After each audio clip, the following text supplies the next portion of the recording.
Welcome friends. जो कहानी है अभी वो मार्केट में दिवाली तक कुछ इस तरह की चल रही है कि अभी एक गिरावट और उसके बाद फिर सुपर रॉकेट बन जाएगी मार्केट और फिर ऊपर जाती हुई नजर आएगी। कुछ इस तरह का गेम बन रहा है। और अभी फिलहाल आज तो खैर हम बात कर सकते हैं कि कल सेंसेक्स की एक्सपायरी है तो गेम फिर से बड़ा होगा और ये खतरनाक हो सकता है, ये दूसरी तरफ भी जा सकता है। लेकिन जो ओवरऑल मार्केट बन रही है दिवाली तक के लिए वो मुझे ही समझ में आ रहा है कि बहुत बढ़िया बनेगी। जैसे ही एक रिवर्सल आएगा और अब ऊपर की तरफ चलना शुरू करेगी तो ये रुकेगी नहीं और दिवाली तक एक शानदार अपमूव आता हुआ नजर जरूर आएगा। हाउएवर राइट टाइम पे बाय कीजिएगा, अन्यथा फंसते हुए नजर आएंगे। डेटा के साथ समझने की कोशिश करते हैं क्या हो रहा है और क्या करना चाहिए दिवाली तक। आइए शुरू करते हैं आज का video. Before we do that I request to go to the disclaimer as per SEBI norm. जरूरत हो तो वीडियो को पॉज कर पढ़ें।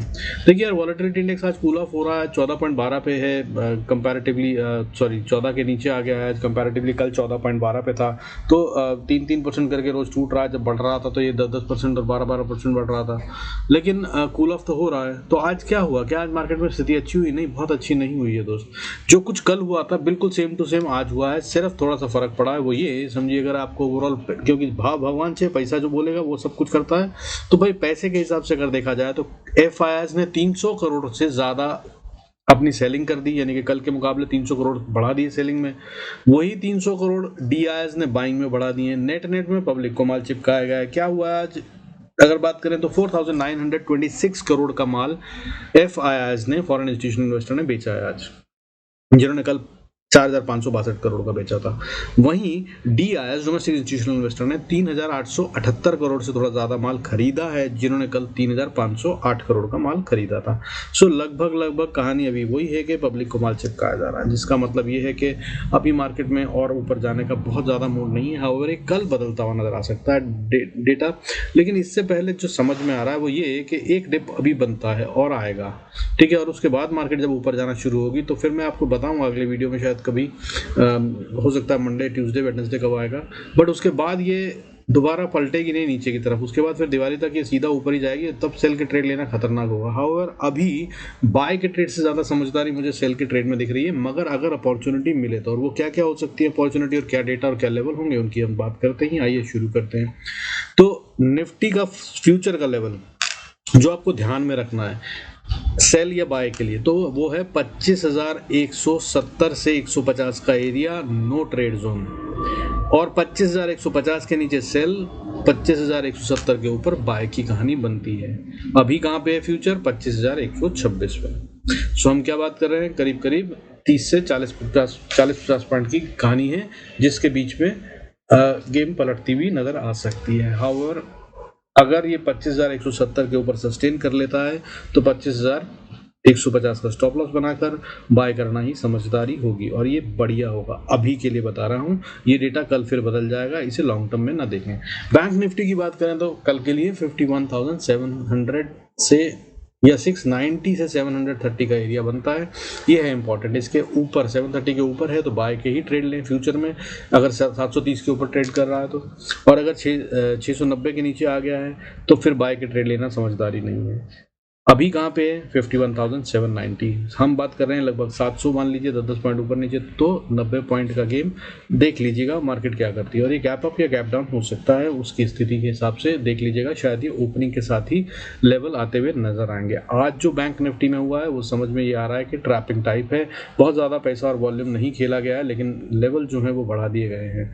लेवल कितने बढ़ा दिए गए हैं? आज बैंक निफ्टी 500 पॉइंट से ज़्यादा ऊपर बढ़ता हुआ नजर आया, 523 पॉइंट बढ़ा है, 1.03% बढ़ता हुआ नजर आया है। हालांकि उस हिसाब से पैसा लगा नहीं है, 1% की बढ़त ठीक ठाक बढ़त होती है भाई, लेकिन वॉल्यूम उस हिसाब से नहीं था। अगर इसकी बात करें तो इसने जो ताकत के साइन बात करूं तो क्या दिखा रहा है? क्या ये वो तो दिखा रहा है, क्योंकि हाई जो है वो 51,659 का बनाया और उसके काफ़ी क्लोज बंद हुआ है। सो बहुत बड़ी गिरावट नहीं आने दी, या फिर ये इतनी अच्छी ट्रैपिंग थी कि बिल्कुल सोच समझ कर खेली गई है, तो कोई लड़ाई थी नहीं। आज बढ़िया से एफआईआईज हों, डीआईएस हों, बीयर्स हों, बुल्स हों, एक ही मत के साथ एक ही गेम बनाते हुए नजर आए, क्योंकि आज कोई बहुत बड़ी लड़ाई आपस में होती हुई दिखी नहीं है, ठीक है। हालांकि 51,000 बहुत इंपॉर्टेंट लेवल है, ये मैंने कल बताया था, तो वो अभी भी है और ये लॉन्ग टर्म के लिए भी है। इसको अब टूटना नहीं चाहिए। अगर ये टूटता है तो एक और बड़ी गिरावट 150 से 2,000 पॉइंट की आती हुई नजर आ सकती है। निफ्टी की बात करें तो भाई इसने आज फिर खेलते हुए 25,000, मैंने कल बोला था कि 25,000 के लेवल को टूटा हुआ मत मानिए अभी, आज भी इसने 25,000 के लेवल को ही ऑनर करते हुए सस्टेन सा किया है। 24,998 पे क्लोज हुआ है, 998 पे। So that is very close to 25,000 once again. इसको फिर से हम ब्रेक डाउन तो नहीं मान सकते हैं। सो ये सस्टेन कर रहा है, लेकिन ये खतरनाक हो सकता है। अब यही है पॉइंट, इसको नोट में रखिएगा। स्पॉट पे अगर हम बात करें तो 25,000 के ऊपर या नीचे यही है अब खेल। आज सिर्फ 16 पॉइंट का गेम, वो भी तब जब इसकी एक्सपायरी थी। सो भाई ये खेल तो ट्रैपिंग का ही था, जिसमें कोई शक नहीं है। आज कुछ खास हुआ नहीं है मार्केट में, कल होता नजर आएगा। ग्लोबल मार्केट से बहुत अच्छे संकेत अभी तो नहीं आ रहे हैं, लेकिन दिवाली के लिए ग्लोबल मार्केट को हम इग्नोर करेंगे, इसमें कोई शक नहीं है। बट कल शायद एक गिरावट आती हुई, कल या आने वाले 1-2 दिन में गिरावट आती हुई नजर आ सकती है। वो अपॉर्चुनिटी होगी बाइंग के लिए। एडवांस डिक्लाइन रेशियो की बात करें तो वो अभी भी पॉजिटिव है। बढ़ने वाले शेयरों की गिनती सेंसेक्स में 1,344 थी और गिरने वाले शेयरों की गिनती 1,149। हालांकि ये कल के मुकाबले और गिर गई है। कल की बात करें तो ये बढ़ने वाले शेयरों की गिनती 1,708 थी, और अगर इससे पहले की बात करें ट्यूसडे की तो 2,045 थी। ये लगातार कम हो रही है। और अगर हम गिरने वाले शेयरों की गिनती बात करें जो आज 1149 है, ये कल 802 थी और उससे पहले 474 थी। सो दोनों तरफ में अगर देखें तो भाई बढ़त आ रही है, कमजोरी भी आ रही है। फ्लैट शेयरों की गिनती नहीं बढ़ रही है, इसका मतलब मार्केट अभी भी स्टेबलाइज नहीं है और उछल कूद होती नजर आएगी। तो अब आगे के लिए क्या करना है, मिड कैप निफ्टी फ्यूचर के लेवल और फिर निफ्टी के लेवल भी नोट कर लीजिए। मिड कैप निफ्टी फ्यूचर का लेवल अब 13,000 इंपॉर्टेंट लेवल है। अगर इसका फ्यूचर वापस इसको सस्टेन कर लेता है तो इसके ऊपर ये फिर से एक और अच्छी बढ़त दिखाता हुआ नजर आ सकता है। हालांकि कल हमने समझा था कि ये नहीं टूटना चाहिए, बट ये आज टूटता हुआ नजर आया। लेकिन कल का भी इंपॉर्टेंट पॉइंट 13,000 ही निकल रहा था और आज का भी इंपॉर्टेंट पॉइंट 13,000 ही निकल रहा है। इसका मतलब यहाँ पर भी आज ट्रैपिंग ही करी गई है, और अदरवाइज ये मूवमेंट और ये लेवल्स और ये एवरेजेस और सब हिल जाता है। हिला नहीं है आज, ये इतने स्मार्टली खेला गया, यानी कि ट्रैपिंग का ही गेम था और इसको कंटिन्यू किया जाएगा। फिर निफ्टी के लिए इंपॉर्टेंट लेवल क्या है, 23,696 या 700 मानकर चलिए, और 690 से 700 का लेवल। 700 के ऊपर है तो भाई सेल का ट्रेड लेना समझदारी नहीं है, तो बाय ही कीजिए। अभी कहाँ पे है, 23,892 पे है, खासा ऊपर है और इतनी करेक्शन आ सकती है कि ये 700 तक नीचे आए और फिर वापस ऊपर उछल जाए। तो सावधानी पूर्वक लीजिएगा। ट्रिकी ट्रेड बने हुए हैं, कहीं पे साफ सेल दिखा रहे हैं और कहीं पे साफ बाय दिखा रहे हैं, यानी कि हर जगह पे इन्होंने हेज क्रिएट करा हुआ है और अक्रॉस द इंडेक्सेस करा हुआ है। गेम बड़ा खतरनाक सा होगा। अब इसको देखकर समझने की कोशिश करते हैं, अगर हम सेक्टर वाइज कुछ समझ सकें तो आज सेक्टर वाइज में देखें तो आज जो गिरावट थी यार, वो फार्मा सेक्टर में सबसे ज़्यादा थी, जो कि 2.0%, 2.01%, 2.01% बढ़ता हुआ या गिरता हुआ नजर आया, माफी चाहूंगा, सबसे ज्यादा गिरने वाला सेक्टर था। उसके बाद हेल्थ केयर 1.95%। तो इन दो को अगर छोड़ दिया जाए तो उसके बाद गिरावट खासी कम है, मतलब सीधा 1.25% है वो, मगर आईटी सेक्टर है और आईटी सेक्टर तो अभी तक चला ही नहीं है। इसमें सबसे बड़ी गिरावट कैसे आ गई समझ में नहीं आया मुझे, और ना ही कोई डॉलर का सीन था ना कुछ था। और आज तो इज्जत से टाटा जी के शेयरों को ऑनर किया गया है, आज बहुत रिस्पेक्टफुली मार्केट ने उनके शेयरों की कीमतों को बढ़ाया। क्यों बढ़ाया हालांकि मेरी समझ में नहीं आ रहा है, क्योंकि उनके जाने से ऐसा कुछ खास कारण तो है नहीं, बट सभी टाटा शेयरों में तेजी आज दिखाई दी ठीक ठाक सी। टाटा केमिकल की बात करिए, स्टील की बात करिए, टीसीएस की बात करिए, मोटर्स की बात करिए, कुछ तो तेजी थी। क्यों थी आज कोई कारण नहीं समझ में आया मुझे। और ये अगर इज्जत देने के लिए किया है तो बहुत अच्छा। I also respect that guy. वो शायद इस सदी की सबसे बड़ी उच्च आत्मा आज प्रस्थान करिए, भगवान उनकी आत्मा को शांति दे। बट इसके अलावा हमें कोई कारण नहीं समझ में आता। सो कहानी फार्मा में सबसे ज़्यादा टूटने वाले सेक्टर थे, आईटी उसके बाद था, और उसके बाद मीडिया 0.46%, जो कि सिर्फ आधा % से भी कम है। तो मतलब बहुत बड़ी गिरावट तो आज नहीं थी, लेकिन ये सेक्टर हैं जिनमें गिरावट है। जो 3 सेक्टर ऊपर के बताए, फार्मा, हेल्थ केयर और आईटी, इनमें खासी ठीक गिरावट थी। क्यों थी ये समझने की बात है, या यहाँ पर अभी बाइंग करेंगे इसके बाद और तेज़ी से बढ़ाएंगे इन सेक्टरों को, ध्यान में रखिएगा। खेल यहाँ पर छुपा हुआ है एक तरफ का। दूसरी तरफ का गेम अगर हम बात करें तो सबसे ज़्यादा बढ़ने वाले सेक्टरों में बैंकिंग सेक्टर था, जो आज 1.03% बढ़ता नजर आ रही है नकली वाला। इसके बारे में मैंने आपको पहले ही बता दिया, तो सेल यहाँ पे आता हुआ नजर आ सकता है। और इसके बढ़ने से फिर निफ्टी ऑटोमेटिकली बढ़ता नजर आया, क्योंकि आज का टॉप गेनर एचडीएफसी बैंक था, जो कि 1.79% बढ़ता हुआ नजर आया, और वो टॉप कंट्रीब्यूटर है बैंक निफ्टी का भी और फिर निफ्टी का भी। सो खेल यहाँ से हुआ। हालांकि आज आईसीआईसीआई बैंक को काफ़ी देर तक रोक के रखा गया और बढ़ने नहीं दिया गया। कल आईसीआईसीआई बैंक में एक अच्छी गेम हो सकती है, लेकिन वो बढ़ने की और गिरने दोनों तरफ की हो सकती है, पर मूव बड़ा आता हुआ नजर आ सकता है, उस पर नजर रखिएगा। अब इसके अलावा बात करें तो थर्ड टॉप गेनर जो था वो था भाई मेटल सेक्टर, जो कि 0.40% बढ़ता नजर आया। फोर्थ वाला था एनर्जी सेक्टर 0.32%, इसके बारे में मैंने कल भी आपको कहानी समझाई थी। और उसके बाद फिफ्थ सेक्टर की बात करें तो स्मॉल कैप 50 0.30% बढ़ते नजर आए। और इस तरह से ये थे टॉप 5, और इस तरह से वो सारे सेक्टर जिनके बारे में मैं कह रहा था कि ताकतवर है वो सारे आज टॉप पे दिख रहे हैं, एक्सेप्ट फॉर बैंक निफ्टी। अगर बाकी की बात करें जैसे कि मेटल, एनर्जी, स्मॉल कैप, सब में आज तेजी थी। अब इसके बाद बात करते हैं चार्ट्स पे क्या कह रहा है। चार्ट्स पे भी गेम ट्विस्टिंग बना हुआ है, लेकिन कल का ट्रेड कैसे करना है या कैसे कर सकते हैं उसकी बात कर लेते हैं बहुत शॉर्टकट में। निफ्टी से शुरू करते हुए अगर हम बात करें तो निफ्टी की बात करें तो निफ्टी इस समय पे बहुत स्क्वीज्ड रेंज में आ गया है और ये बड़े मूव के लिए शायद तैयार है। कल सुबह अगर गैप अप या गैप डाउन नहीं होता है तो कहानी इसके अंदर में कुछ इस तरह की नज़र आएगी कि ये अपने आप को बदलता हुआ नज़र आ सकता है, या तो ऊपर जाने के लिए या नीचे जाने के लिए। अब ये साइडवेज रहेगा, इसके चांसेस बहुत कम हैं। तो क्या है लेवल जिसके नीचे सेल किया जा सकता है? तो सबसे पहली सपोर्ट नीचे है 980 की। अभी कहाँ पे है? लगभग 998 पे। मैं कह रहा हूँ 980 तक तो ये बहुत स्ट्रॉन्ग सपोर्ट है। और ऊपर में रेजिस्टेंस की अगर हम बात करें तो वो थोड़ी ऊपर बनती है 25,070 से 80 का लेवल, ये है पहली रेजिस्टेंस। तो जब तक ये इस एरिया में है तो या तो सावधानी पूर्वक वेट कीजिए, और अगर इसको पार करता है जिस तरफ उस तरफ खेल लीजिए।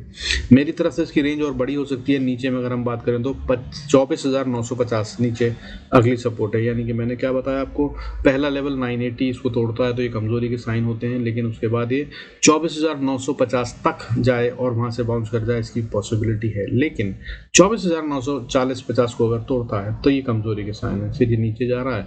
और अगला लेवल जो मुझे दिखता है वो, हालांकि छोटी छोटी सपोर्ट कई सारी हैं, बट सीधा लेवल जो दिखता है वो 24,700 का दिखता है। छोटी छोटी सपोर्ट क्या है उनको नोट करना चाहे कर सकते हैं, 885 और 750 इन जगहों पे रुकता हुआ नजर आ सकता है, 740 से 50 के बीच में। या फिर नीचे गेम जो ओपन हो जाएगा, अगर ये 950 को तोड़ा तो 690 तक का, और इसके नीचे गए तो 24,445 तक का लेवल ओपन हो जाएगा।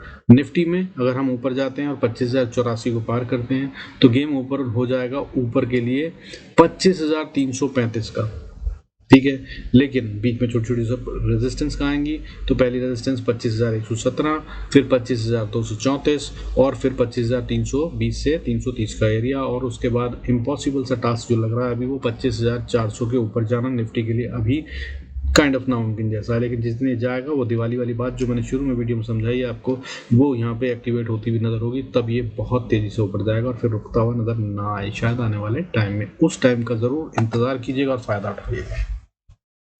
बैंक निफ्टी की अगर हम बात करें तो बैंक निफ्टी में भाई देखिए ऊपर रेजिस्टेंस जो है वो 51,580 के पास है। इसको अगर ये पार कर पाया तो बड़ी बात है, नहीं तो ये इसको ही पार नहीं करेगा मेरी समझ से, और इसके नीचे ही आ जाएगा अगर इसको गिरना है तो, ठीक है। लेकिन अगर ये 580 को पार करके ऊपर चलता है तो अगली रेजिस्टेंस 720 पे आती है, 720 पे। और उसके बाद फिर 820 से 830 का एरिया फिर से रेजिस्टेंस का है। 830 नहीं, इनफैक्ट 890 तक है रेजिस्टेंस, ठीक है। 51,890 से लेकर 820 यहाँ के बीच में रेजिस्टेंस है, यहाँ से नीचे गिर सकता है। लेकिन अगर इसको पार करता है तो फिर अगली रेजिस्टेंस जो है वो 52,120 से 150 का एरिया, और फिर उसके बाद 52,500, और उसके बाद अगर बात करें तो 52,870-80 का एरिया। ये है कल के लिए गेम जो हो सकता है अगर ये ऊपर जाए तो। लेकिन यहाँ से बहुत हाई पॉसिबिलिटी अगर ऊपर जाए, यहाँ से नहीं, इनफैक्ट इसमें कहीं से भी पॉसिबिलिटी यार, कहीं से भी नीचे पलट सकता है। लेकिन सबसे ज़्यादा स्ट्रॉन्गेस्ट पॉसिबिलिटी यहाँ से 52,877 या 880 को पार करना, इसके लिए ज़्यादा मुश्किल होगा। और अगर इसको पार कर ले तो फिर 53,790 या 800 के लिए ओपन हो जाएगा बैंक निफ्टी। लेकिन अगर नीचे आता है ये तो भाई देखिए बहुत सारी छोटी छोटी सपोर्ट हैं, सब बताऊंगा तो आप कंफ्यूज हो जाएंगे।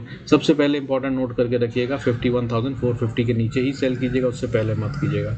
हालांकि जो और भी सेफ खेलना चाहते हैं वो बेहतर होगा 51,289 तक का इंतजार करें, क्योंकि अगली ये सपोर्ट है और ये काफ़ी स्ट्रॉन्ग सपोर्ट है। लेकिन अगर इसके बाद टूटती है तो भाई इसके बाद अपने स्टॉप लॉस पे हाथ रखिएगा, और कहीं भी एग्जिट करना पड़ सकता है, क्योंकि कहीं से भी बाउंस कर सकता है। उसके बाद के नीचे के लेवल्स जो हैं वो असल में बड़ा वाला लेवल 51,070 से लेकर 50,990 का है, यहाँ पे कहीं से भी बाउंस हो सकता है।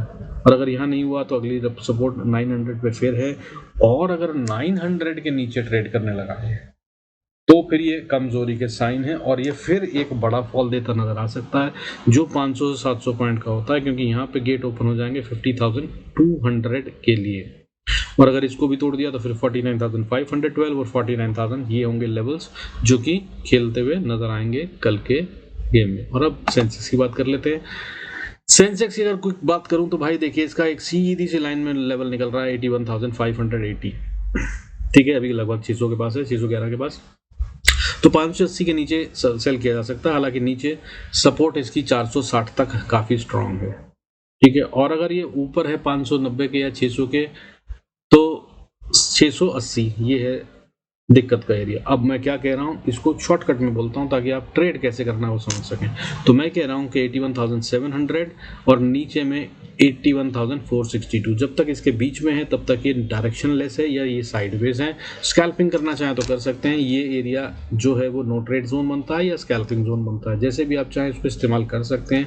लेकिन अगर इसके आर पार जाता है तब बड़ा खेल होगा, यानी कि अगर ये 81,700 के पार चला जाता है तब ये फिर ओपन हो गया 81,954 के लिए। अगला रेजिस्टेंस जो है वो 81,954 से लगभग 82,030 तक का है, और अगर इसको पार कर ले तो फिर 82,320 और इसको पार कर ले तो 82,760, फिर 892 और उसके बाद फिर ओपन ब्लू स्काई और नई रैली जिसके चांसेस ना के बराबर ही हैं।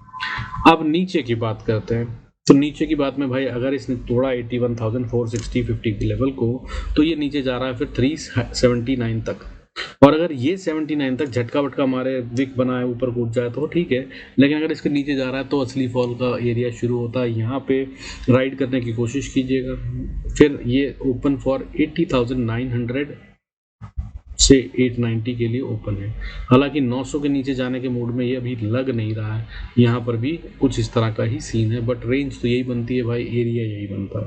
और अगर इसको तोड़ा तो 80,720 और उसको तोड़ा तो फिर 80,460 ये लेवल्स ओपन हो जाएंगे, और इसके बाद एक्चुअली में रुकावट नहीं आएगी गिरावट में और काफ़ी तेज हो सकती है, बट अभी ऐसे आसार नहीं दिख रहे हैं। बट लेवल आप चाहें तो नोट कर सकते हैं, क्योंकि 80,450-60 के बाद 79,810, 79,373 और 78,990 और 78,507 ये सारे लेवलों के लिए गेम ओपन हो जाएगा। स्ट्रॉन्ग सपोर्ट 78,500 के पास आएगी, खासी दूरी है, और सेंसेक्स के लिए बड़ी चाल चलना मुश्किल नहीं है। कल सेंसेक्स की एक्सपायरी है, गेम बड़ा होगा, अपना ध्यान रखिएगा। कल मार्केट में बहुत खतरनाक से ट्विस्ट भी आएंगे और ट्रैप किया जाएगा रिटेल को।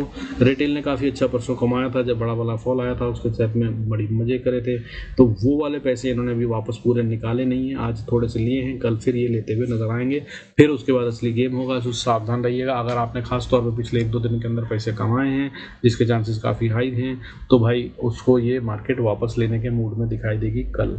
So do good trades, be cautious, be careful, be profitable. With this, I conclude this video. Thanks so much for staying connected. God bless us all. See you in next video.